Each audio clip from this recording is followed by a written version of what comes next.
The thought came to a certain king that he would never fail if he knew three things. These three things were: what is the right time to begin something? Which people should he listen to?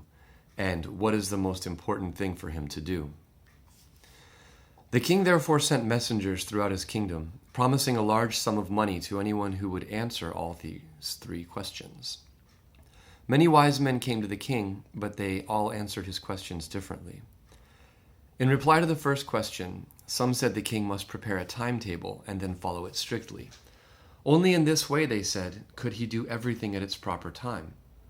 Others said that it was impossible to decide in advance the right time for doing something. The king should notice all that was going on, avoid foolish pleasures, and always do whatever seemed necessary at that time. Yet others said that the king needed a council of wise men who would help him act at the proper time. This was because one man would find it impossible to decide correctly without help from others the right time for every action. But then others said that there were some things which could be urgent. These things could not wait for the decision of the council. In order to decide the right time for doing something, it is necessary to look into the future, and only magicians could do that. The king, therefore, would have to go to magicians. In their answers to the second question, some said that the people most necessary to the king were his counselors. Others said the priests. A few others chose the doctors, and yet others said that his soldiers were the most necessary. To the third question, some said science. Others chose fighting, and yet others religious worship. As the answers to his questions were so different, the king was not satisfied and gave no reward. Instead, he decided to seek the advice of a certain hermit, who was widely known for his wisdom. The hermit lived in a wood which he never left. He saw no one but simple people, and so the king put on ordinary clothes. Before he reached the hermit's hut, the king left his horse with his bodyguard and went on alone. As the king came near the hermit's hut, he saw the hermit digging the ground in front of his hut. He greeted the king and continued digging.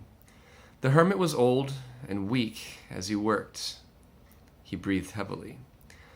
The king went up to the hermit and said, "I have come to you, wise hermit, to ask you to answer three questions. How can I learn to do the right thing at the right time? Who are the people I need most? What affairs are the most important?" The hermit listened to the king, but did not speak. He went on digging. "You are tired," said the king. "Let me take the spade and work in your place." "Thanks," said the hermit, giving the king his spade. Then he sat down on the ground. When the king had dug two beds, he stopped and repeated his questions. The hermit gave no answer, but stood up, stretching out his hand for the spade, and said, "Now you rest and let me work." But the king did not give him the spade and continued to dig.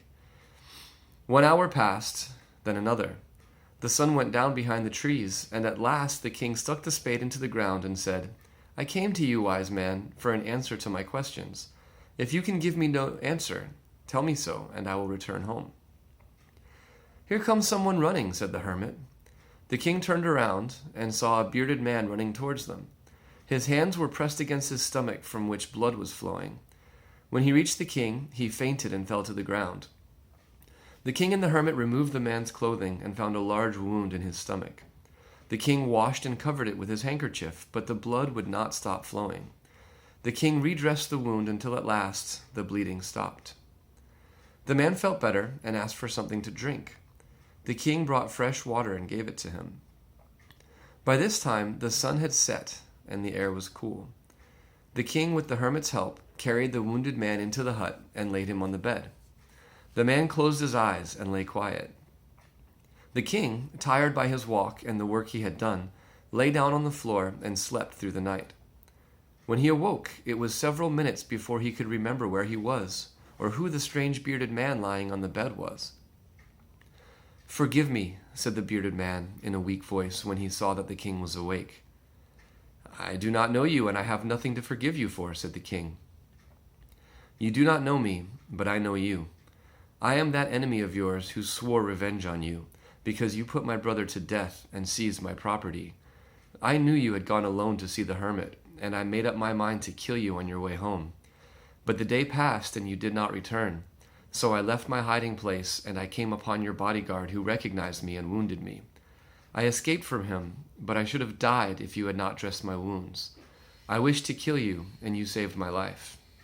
Now, if I live, I will serve you as your most faithful servant, and I will order my sons to do the same.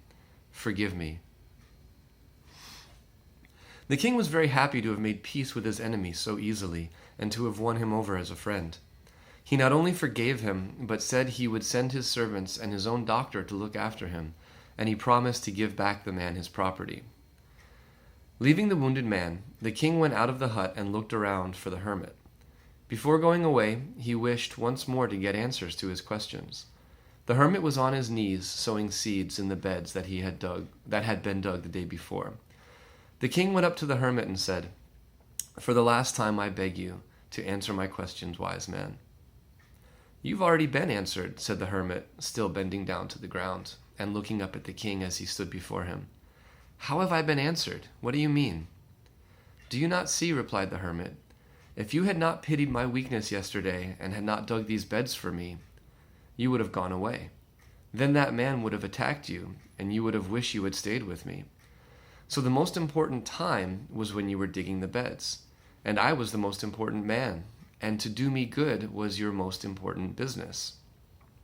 Afterwards, when the man ran to us, the most important time was when you were caring for him, because if you had not dressed his wounds, he would have died without having made peace with you. So he was the most important man, and what you did for him was your most important business. Remember then, there is only one time that is important, and that time is now. It is the most important time because it is the only time we have any power to act. The most necessary person is the person you are with at a particular moment, for no one knows what will happen in the future and whether we will meet anyone else. The most important business is to do that person good, because we were sent into this world for that purpose alone.